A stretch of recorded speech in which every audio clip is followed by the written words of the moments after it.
পৃথিবীর উচ্চ আকাঙ্ক্ষা আমার পূর্ণ হবে কোনো গ্যারান্টি আছে? আরো জোরে বলুন।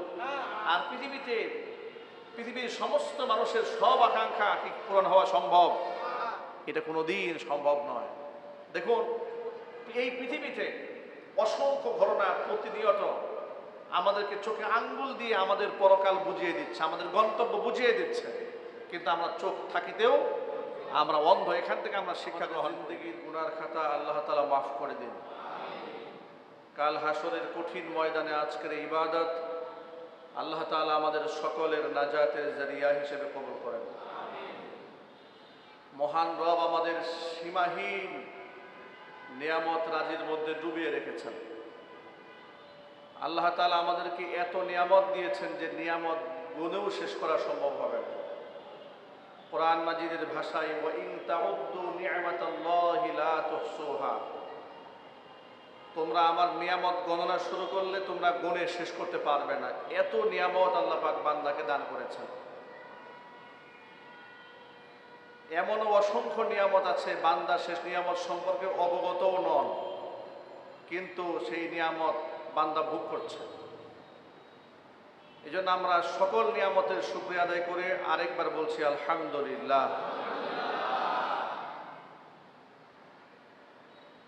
সীমিত সময়ের এই পৃথিবীতে আমাদের এই সফর খুব সংক্ষিপ্ত সফর, কিন্তু প্রতিনিয়ত এই সংক্ষিপ্ত সফরটাকে আমরা জীবনের সবচেয়ে লম্বা সফর মনে করি। আমাদের অধিক স্বপ্ন, ব্যাপক আকাঙ্ক্ষা আমাদেরকে মহান রব থেকে দূরে সরিয়ে রেখেছে। পরকাল থেকে আমাদেরকে গাফিল এবং উদাসীন করে দিয়েছে। সূরা তাকাসুরের মধ্যে আল্লাহ রাব্বুল আলামিন বলছেন, আল্লাহাকুমুত তাকাসুর হাত্তা যুরতুমুল মাকাবির, অধিক পরস্পরের প্রতিযোগিতা তোমাদেরকে উদাসীন করেছে। এত বেশি উদাসীন, এই উদাসীনতার অমানিসা কাটবে না হাত্তা যুরতুমুল মাকাবির, যতক্ষণ না পর্যন্ত তোমরা কবরের মাটিকে জিয়ারত করো। এর মানে হচ্ছে মৃত্যুর আগ পর্যন্ত তোমাদের এই অমানিসা কাটবে না। এমনটি যেন না হয়, কাল্লা সাওফা তা'লামুন, তোমরা অচিরেই জানতে পারবে, অবশ্যই তোমরা অবগত হবে। আল্লাহ পাক আমাদেরকে সতর্ক করেছেন। আমরা আল্লাহ পাকের দেওয়া নিয়ামত রাজিকে যেভাবে ভোগ করি, একটি মুহূর্তের জন্য এই উপলব্ধি অন্তরের মধ্যে আমাদের আসে না যে প্রত্যেকটা নিয়ামতের ব্যাপারে কাল হাসরের মাঠে আমাকে জিজ্ঞেস করা হবে। সূরা তাকাসুরের সর্বশেষ আয়াতের মধ্যে আল্লাহ পাক বলছেন, সুম্মা লাতুসআলুন্না ইয়াওমা ইদিন আনিন নাঈম, অবশ্যই তোমরা জিজ্ঞাসিত হবে সেদিন। তোমরা অবশ্যই তোমাদেরকে জিজ্ঞেস করা হবে পৃথিবীতে তোমাদের দেওয়া আল্লাহ পাকের পক্ষ থেকে নিয়ামত সম্পর্কে। ছোট্ট একটা হাদিস বললে আপনারা খুব সহজে এর ব্যাখ্যাটা বুঝতে পারবেন। নবী করিম সাল্লাল্লাহু আলাইহি ওয়াসাল্লাম অজস্র সম্পদের মালিকানা আল্লাহ পাক তাকে দান করেছিলেন। সমস্ত সম্পদ দান করে ক্ষুধা এবং দারিদ্র জীবন যাপন করেছেন। ক্ষুধা এবং দারিদ্র জীবন যাপন করতে গিয়ে মাঝে মাঝে অবস্থা এমন হতো যে পেটের মধ্যে পাথর বাঁধতে হয়েছে। একদিন এশারের নামাজের পরে নবী করিম সাল্লাল্লাহু আলাইহি ওয়াসাল্লাম ঘর থেকে বের হয়ে গেলেন, রাস্তায় হাঁটছেন। কিছু দূর হেঁটে গিয়ে দেখতে পেলেন আবু বকর সিদ্দিক রাদিয়াল্লাহু তাআলা আনহু, তিনিও বের হয়েছেন। আবার কিছু দূর হাঁটতে থাকলেন, তিনি দেখতে পেলেন রাতের বেলায় হযরত উমরও ঘর থেকে বের হয়ে এসেছেন। নবী করিম সাল্লাল্লাহু আলাইহি ওয়াসাল্লাম আবু বকর এবং উমরকে জিজ্ঞেস করলেন, মা আখরাজাকুমা, হে আবু বকর উমর, তোমরা ঘর থেকে বের হলে কেন এত রাতের বেলায়? কোন জিনিস তোমাদেরকে ঘর থেকে বের করে নিয়ে এসেছে? তারা জবাব দিলেন, আল জুউ ইয়া রাসূলুল্লাহ, হে আল্লাহর রাসূল, ক্ষুধার যন্ত্রণা সহ্য করতে না পেরে ঘর থেকে বের হয়ে গেছে। আল্লাহর নবী সাল্লাল্লাহু আলাইহি ওয়াসাল্লাম তাদের এই কথা শোনার পরে হুজুর বলেন, আল্লাহর কসম করে বলছি না আবু বকর ওমর, শোনো, যে জিনিস তোমাদেরকে ঘরে থাকতে দেয় নাই ওই জিনিস আমি নবীজিকেও ঘরে থাকতে দেয় নাই। ক্ষুধার যন্ত্রণায় যেমন তোমরা ঘর থেকে বের হয়ে এসেছো, আমি মুহাম্মদ রাসূলুল্লাহ সাল্লাল্লাহু আলাইহি ওয়াসাল্লাম ক্ষুধার যন্ত্রণায় ঘরের মধ্যে থাকতে না পেরে আমি ঘর থেকে বের হতে বাধ্য হয়েছি। আল্লাহু আকবার বলেন। হযরত আবু বকর এবং হযরত উমর দুজন সাথীকে সাথে নিয়ে আল্লাহর নবী সাল্লাল্লাহু আলাইহি ওয়াসাল্লাম একজন আনসারী সাহাবীর বাড়িতে মেহমান হতে গেলেন। বাড়িতে গিয়ে বাহির থেকে নক দিলেন, ঘরের ভিতরে মানুষের খবর নিলেন, জানতে পারলেন ঘরের মালিক এখনো পর্যন্ত বাড়ি ফিরে আসে নাই।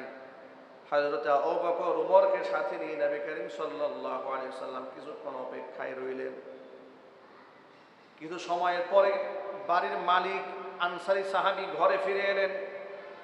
ঘরে ফিরে এসে দেখতে পেলেন আবু বকর উমর এমনকি কলিজার টুকরা নবী মুহাম্মদ রাসূলুল্লাহ সাল্লাল্লাহু আলাইহি সাল্লাম তার বাড়ির মেহমান হয়েছে।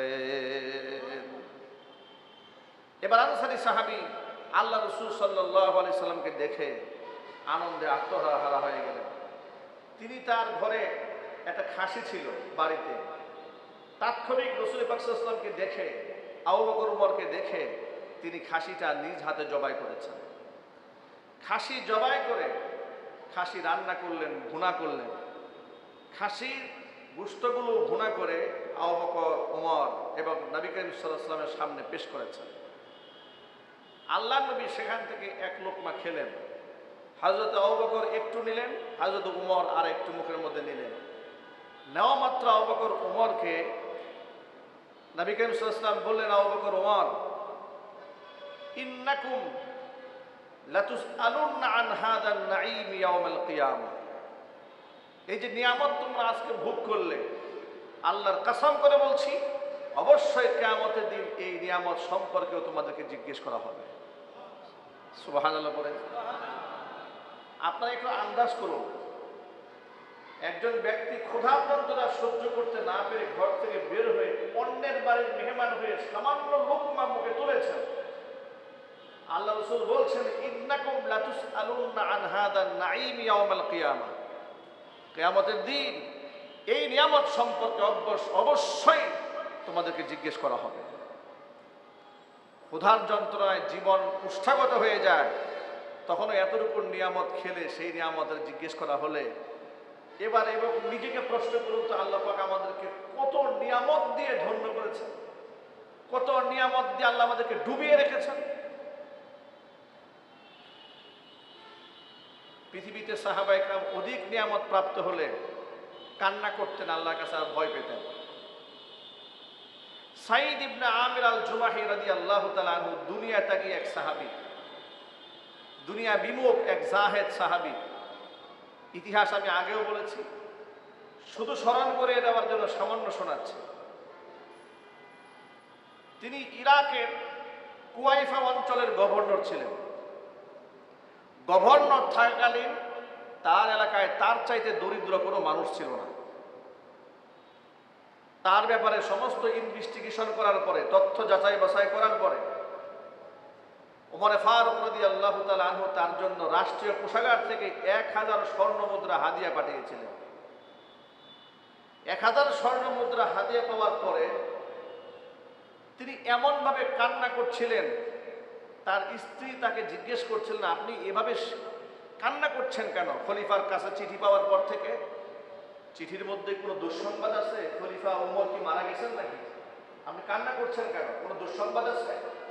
তিনি বলেন, না, এর থেকেও খারাপ সংবাদ আছে। অবাক হয়ে গেলেন, বলে কি? সাহাবায়ে কেরামের কেউ শহীদ হয়েছে? বলে, না, তার থেকেও দুঃসংবাদ আছে। খলিফাও শাহাদাত বরণ করেননি,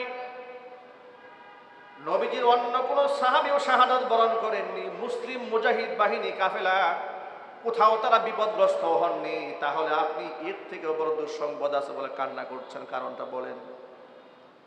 এবার তিনি তার স্ত্রীকে ডেকে সাঈদ ইবনে আমির আল জুমাহি বলছেন, শোনো, এই পৃথিবীতে যতটুকু ত্যাগ আর কোরবানি করেছি আর যতটুকু ইবাদত করেছি, প্রাপ্তি দুনিয়াতে আল্লাহর কাছে কিছুই চাই না, সব আমি পরকালে আল্লাহর কাছে বিনিময় চাই। কিন্তু না জানি কোন পাপ করে ফেললাম, না জানি কোন গুনাহ করে ফেলেছি। তা না হলে এত বড় নিয়ামত আল্লাহ আমাকে কেন দিলেন? আমার তো ভয় হচ্ছে, না জানি দুনিয়াতে আল্লাহর জন্য যা করেছি তার প্রাপ্তি আল্লাহ দুনিয়াতেই দিয়ে শেষ করে ফেললেন নাকি। দুনিয়াতে কি আমার সব শেষ হয়ে গেল? আল্লাহ যে এত নিয়ামত দিলেন, ঘরের মধ্যে চাল নাই, চুলা নাই, খাবার নাই, সেই লোকে 1000 স্বর্ণের মধ্যে হাদিয়া পেয়েছে। তিনি বলছেন আমার ভয় হচ্ছে, না জানি দুনিয়ার সব ইবাদতের বিনিময় আল্লাহ দুনিয়াতেই দিয়ে দিয়েছে, আখিরাতে থেকে আল্লাহ আমাদের কিছু রাখবে না। এই জন্য কান্না করছে। সুবহানাল্লাহ বলবেন না? দুনিয়া বিমুখতা, জাহেদ, দুনিয়া ত্যাগী জীবন তাদেরকে এক অনন্য উচ্চতায় পৌঁছে দিয়েছে। তারা আমাদের জন্য মডেল, তারা আমাদের জন্য আইকন। আমরা সীমাহীন আকাঙ্ক্ষা নিয়ে আমরা জীবন পরিচালনা করি, যার জন্য এই জীবন আমাদেরকে হতাশ করে, প্রতিনিয়ত আমাদেরকে তাড়া করে বেড়ায়।